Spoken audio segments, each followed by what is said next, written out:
Hey y'all, hey, it's me, the CBS Scholar, and I'm around here sounding like Barry White because early as heck in the morning, I woke up because I went to sleep too early yesterday. But I hope this video finds you happy, blessed, and loved.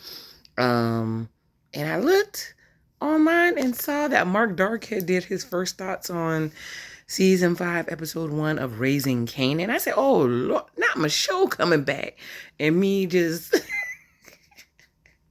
Oh my God. And me just like skipping out on that. But anyway, so I said, you know what? I'm gonna start the day off right and I'm gonna watch Raising Kanaan. And baby, spoiler alert, spoiler alert, spoiler alert. I'm doing this off the top of my head. This is not, it's a kind of recap, kind of a rant, kind of whatever. But the way that the show started,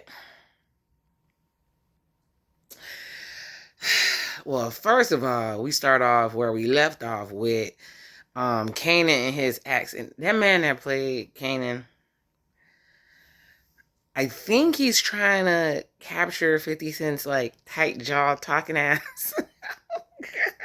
Like, and it just I don't know if it's a New York accent. I don't know what it is. I'm just going left on this video. It don't even matter. But him got his piece pulled out. He got the blicky pulled out on his own mama. But his mama is not a regular mama.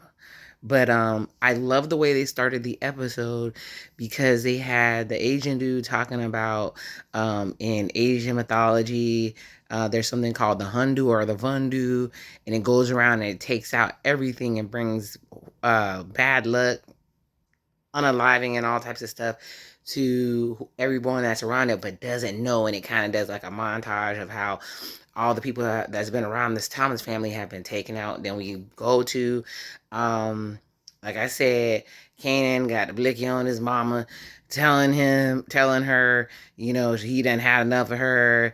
I know you took out Famous. If I see Famous one more, anyway, Famous, Crystal, which she did not do, because Snap and Pop, Crackle, Pop, whatever the hell, them two, which one and a half of the group is Wendell Pierce. If y'all know, I got a big crush on Wendell Pierce. I love him.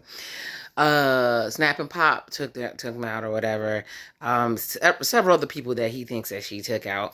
And he goes to pop her, and Ruben, sorry, 2004 Ruben, big dude, goes to point something at Kanaan. And you know I gotta be real easy with how I say this stuff on YouTube. And Lou goes to stop him, and Kanaan takes Lou out. Now I got mixed feelings about Lou being taken out, because was it last season when he was all lit and toe up and getting on people's nerves, and then he just got back to who he was gonna be, which it was a street dude, his words, not mine. So I was sad to see Malcolm Mays, the guy who played him, go, because he finding me, even though he says ignorant things on the internet. But I was like, Lulu, you had done too much, bruh. Lulu, you had done too much. But anyway, took him out, and Kanaan is just dead behind the eyes. I don't know what the hell to say. And then Rock looking crazy. And then she actually tells him to go. So Rock, I love my son. I got a son too. I love my son. But you created this monster, because no matter what he does, you save him. And I don't know if you feel like that's your only legacy you have left, because you ain't had no other kids. Because the daddy you said was his daddy wasn't his daddy, because Omar Epps, who played his daddy on this show, he did not look good to me on this show, and I love me some Omar Epps. And not that street dude you put it on, which I'm thinking there's reasons that you put it on him. I guess you are his only legacy, and he's yours. But there's points. There's points where it go too far. But anyways, she tell him to go, and then have her and Ruben clean up. And is there only one landfill where they from? Was that South Queens? She gonna take. She tells him she loves him as he about to go. Cause Ruben's like, do you want me to call the ambulance? And she like, and tell them what. So no matter what, it's about her. Because that man could have probably been saved. But anyways, it reminds me of Carrie and Big when he like had a heart attack on that Peloton, and she didn't even really. She sat there and basically watched that man go. But you know, if you know, you know. Sex in the City. But either way, Lou passes. They go and put him out like trash. She says goodbye, and then her and Ruben go, and then Ruben was like, she said, "You can't tell nobody, not even God. Take to your grave." Right? He said, "Cool." He go to get out to leave, and he looking crazy, and she like, "Come get the rest of the work for the night, cause it's always about that work." Ruben walk up, pop pop. He gone too, but I knew she wasn't gonna let him go. How you gonna? She never lets anybody go. Patina Miller, you be acting down, okay? So she take him out. So I'm trying to remember what all happened in the episode. In the meantime, oh Lord, Juke realizes that she sent Uncle Lou over there to stop the thing beef between Rock and Kanaan. So that's gonna come back. So we also have the mafia dudes.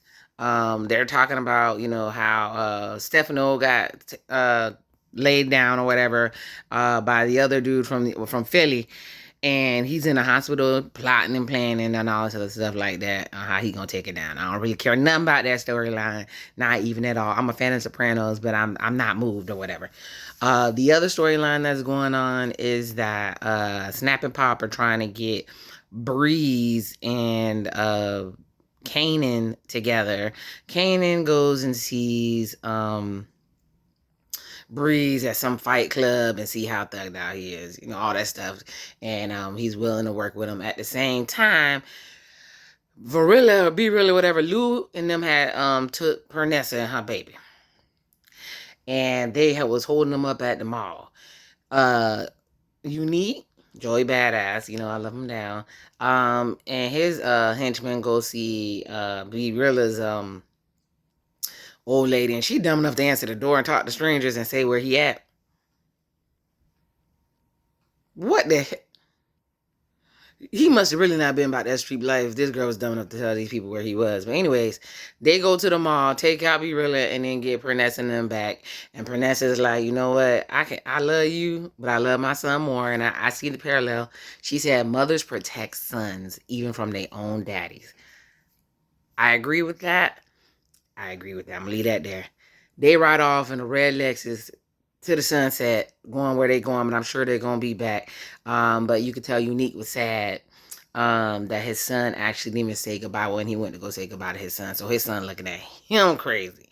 But it is what it is. Let's go back to the Marvin and them timeline. So Marvin is upset. He goes and he identified Lou body. He boohoo crying. So now he on some. He like, I'm taking out anybody that got anything to do with it. So he go on his adventure, and he goes to first he goes to go see where he know that Rocket had Pernessa. Cause they go see and he see that B-Rilla taken out. Okay, can't do that. He goes to Unique shop to go find him. Bust up the place. That place can't catch a break. That place can't catch a break or whatever. I wouldn't even have a headquarter there or whatever. And basically, he ain't find him there. Then we go to Unique meeting with Breeze. I'm all over the place and out of order. I don't care. To go meet Breeze to see if they're going to actually link up together. And he tells Breeze, well, you know, they have to fill each other out. You know how black people are. Oh, I said it. You know, a real compliment was like, if I see you, if you really, they like what you have on, I see you.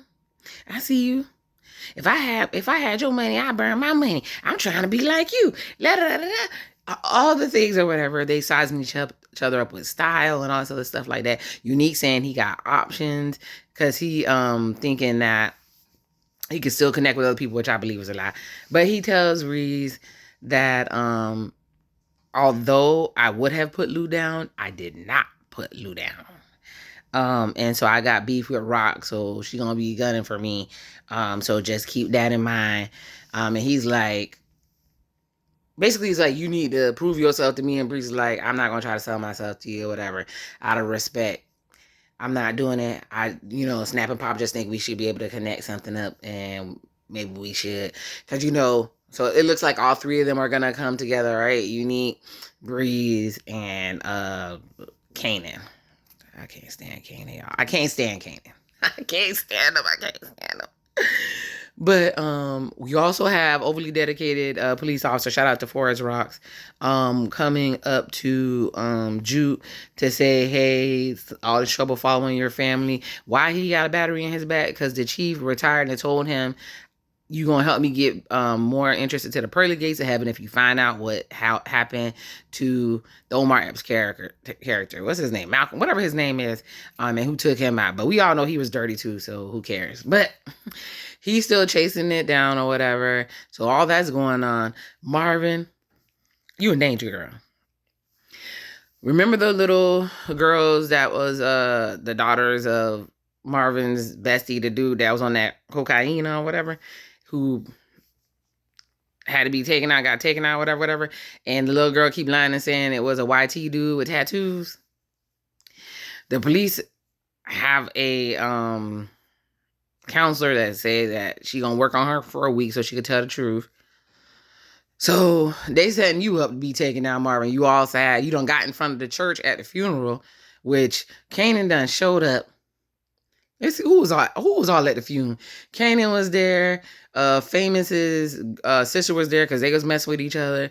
The record people were there. And he messed with that lady with the bob, with the bang. And then and then you have the lady he owned the bar with or whatever, the hip hop club with. Everybody was there for the funeral.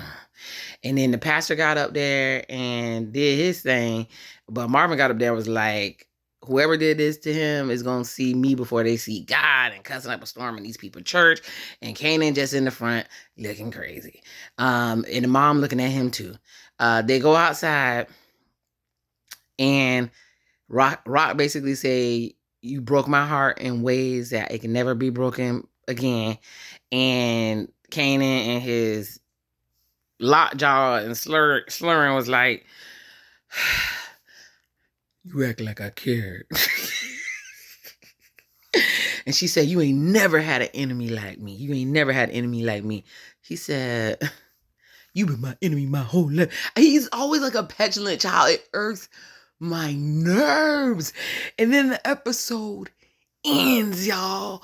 What do I think about the episode? It was a good start. They closed a lot of stuff out. They said we got to get rid of these people before we get deep into the story. Pernesta rolled off into the sunset. Lulu dead and gone with the good Lord. Let me see, what other storyline? Stefano hanging out in the back. Nobody don't care. Kanaan, as usual, still thinks he knows what he's talking about, but he don't. Juke, I forgot she met up with her little boo thing, her little girlfriend. Juke is figuring out that Kanaan is the one that did Lou, because when they was outside the funeral, she was noticing how him and Rock was going back and forth, and the look on his face, like you could tell he ain't really care, like he just showed up for appearances. And she already was giving Kanaan the side eye, because she was like, I sent Lou over there to deal with you, and he was like,